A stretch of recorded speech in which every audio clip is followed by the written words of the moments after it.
Assalamualaikum warahmatullahi wabarakatuh. Salam sejahtera. Semoga rekan-rekan berada dalam keadaan sehat selalu.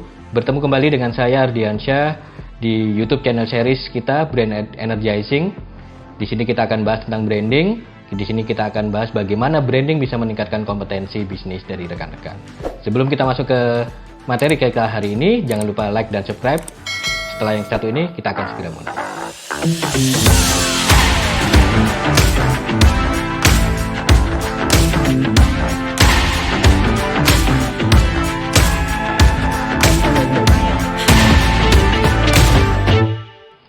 Baik rekan-rekan, hari ini kita akan bicara tentang brand touchpoint. Brand touchpoint ini di seri sebelumnya di episode 1 sudah sempat saya singgung bahwa ini adalah bagaimana kita memastikan message dari branding kita itu tersampaikan dengan efektif kepada konsumen kita. Oke.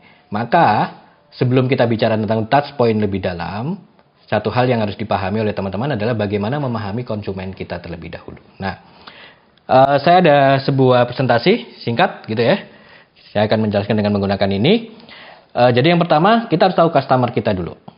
Customer kita ini ada 3 hal yang harus kita pahami dari mereka. Yang pertama adalah karakteristiknya. Siapa customer kita? Siapa spesifik customer yang kita tuju? Dia laki-laki kah? Perempuan kah? Umur berapa? Tinggal di mana? Spesifik kota atau secara umum? Dan yang paling penting adalah gaya hidupnya. Bagaimana gaya hidup ini dari seorang customer yang kita target ini berdampak pada behavior. Behavior itu adalah perilakunya. Nah, perilaku ini kenapa kita harus tahu agar kita bisa menentukan di awal dulu di episode 1 sudah saya sampaikan message yang tepat dengan behavior dari si customer kita ini. Kita akan bahas behavior di episode berikutnya. Nah, yang paling penting adalah kemudian, dari mengetahui karakteristik dan behaviornya, kita bisa memetakan journey, customer journey. Apa itu customer journey? Jadi customer journey adalah tahapan yang dilalui oleh seorang customer ketika berinteraksi dengan produk atau bisnis kita. Jadi mulai dari awal, kemudian awal pembelian, kemudian melakukan keputusan pembelian, dan setelah melakukan keputusan pembelian. Jadi pada saat pembelian dan pasca pembelian. Nah, di sini ada journey yang dilalui oleh customer kita. Jadi yang pertama itu adalah bagaimana kita bisa menciptakan awareness kepada mereka. Nah, di awareness ini targetnya adalah menciptakan kesadaran tentang keberadaan dari produk atau bisnis kita atau jasa kita. Di sini yang paling penting adalah bagaimana kita bisa menciptakan konten marketing yang tepat. Bagaimana kita bisa menjangkau mereka melalui mungkin televisi, radio, billboard, dan segala macamnya. Jadi apa yang membangun awareness? Media apa saja yang ada di dalam awareness stage itu tergantung dari karakteristik dan behaviornya tadi. Nah, itu kenapa kita harus paham dengan customer kita. Jadi kita bisa memetakan, oke, pada tahapan awareness, mereka akan bersinggungan dengan poin-poin setiap berikut ini, channel-channel berikut ini, kanal-kanal berikut ini. Itu pada tahapan pertama dari customer journey. Yang kedua adalah findability. Bagaimana kemudian kita mudah ditemukan setiap kali melalui pencarian para customer kita. Mulai dari search engine optimizer, di Google, di Yahoo, kalau Yahoo masih ada ya.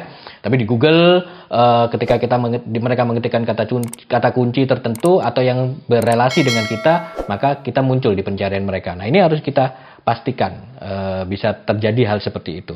Itu di tahapan findability. Jadi bagaimana itu kita muncul di setiap pencarian customer. Kemudian di tahapan reputation.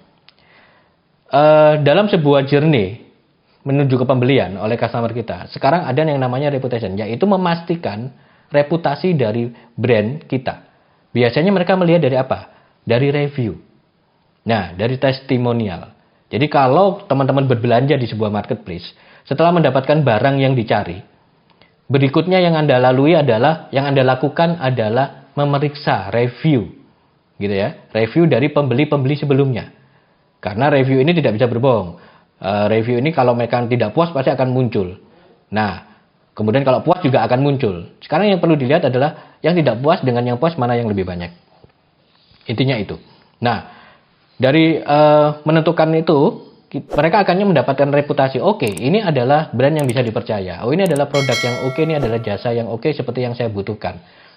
Pengguna lain mengatakan ini oke. Nah, itu mereka percaya sekali kepada itu. Dan ini menjadi salah satu bagian dari journey yang dilalui oleh customer kita. Dan kemudian adalah conversion.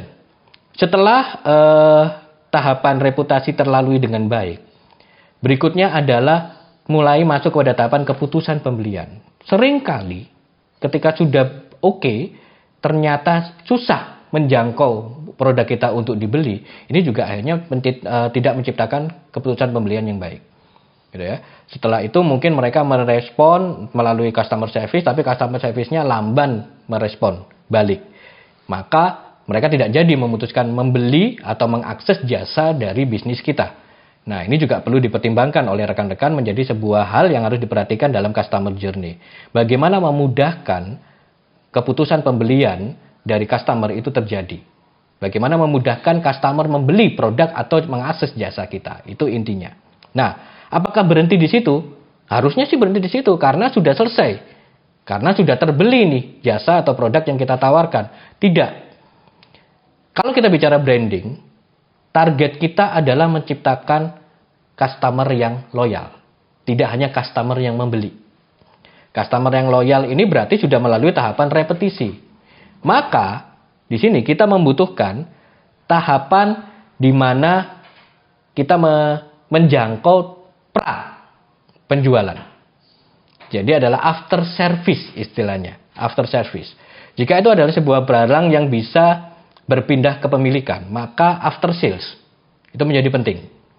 Jika itu barang yang membutuhkan sebuah layanan maintenance, bagaimana ketika terjadi problem, ketika menggunakan produk tersebut, maintenance service kita siap 24 jam dan segala macamnya. Ini semua ini dari awal gitu ya, dari awal mulai dari awareness, kemudian bagaimana kita muncul di pencarian, kemudian bagaimana kita di trial reputasi kita, di tes reputasi kita sampai akhirnya konsumen memutuskan membeli, dan setelah itu bagaimana paskanya, ini menciptakan satu experience. Ini menciptakan satu experience dan kita harus memastikan experience ini positif.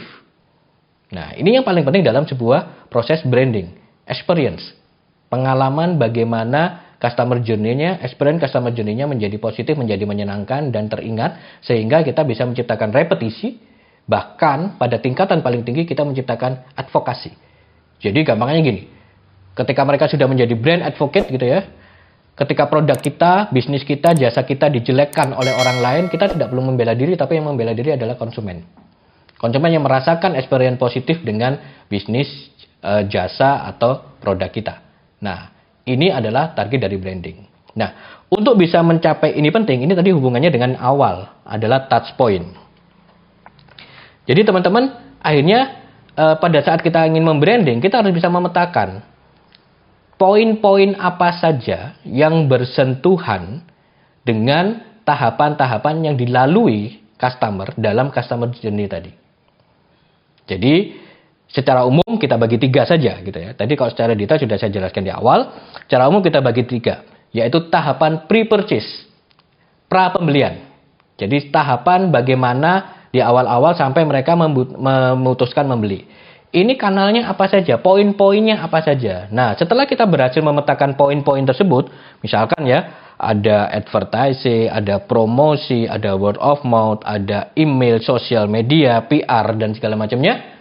Nah, maka kita memastikan brand message yang sudah kita buat itu muncul di sana, tersampaikan di kanal-kanal tersebut, di poin-poin tersebut lebih tepatnya. Nah, setelah itu pada tahap pembelian apa? Ada e-commerce, ada website, ada customer service. Nah, ini juga branding harus masuk di sana. Brand message yang kita buat harus masuk di sana, brand persona yang kita buat harus masuk di sana. Bahkan setelah itu ada tahapan ketiga, post purchase, pasca pembelian.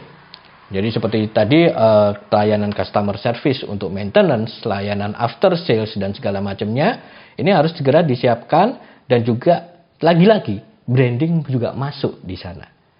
Nah, branding itu dari awal sampai akhir. Kalau teman-teman masih ingat di episode kedua saya bicarakan analogi kereta api gitu ya. bahwa branding itu adalah rel keretanya. Nah, di sini dia akan muncul terus, selalu ada terus selama perjalanan si kereta api.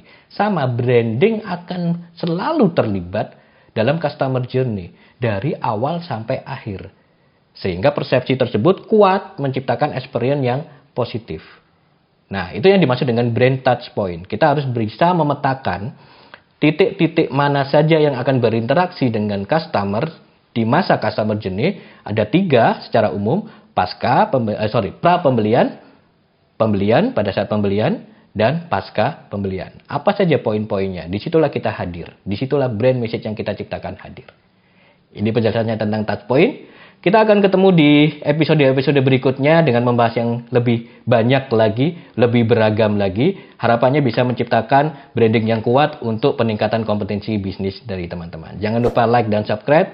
Kita ketemu di episode berikutnya. Terima kasih. Assalamualaikum warahmatullahi wabarakatuh.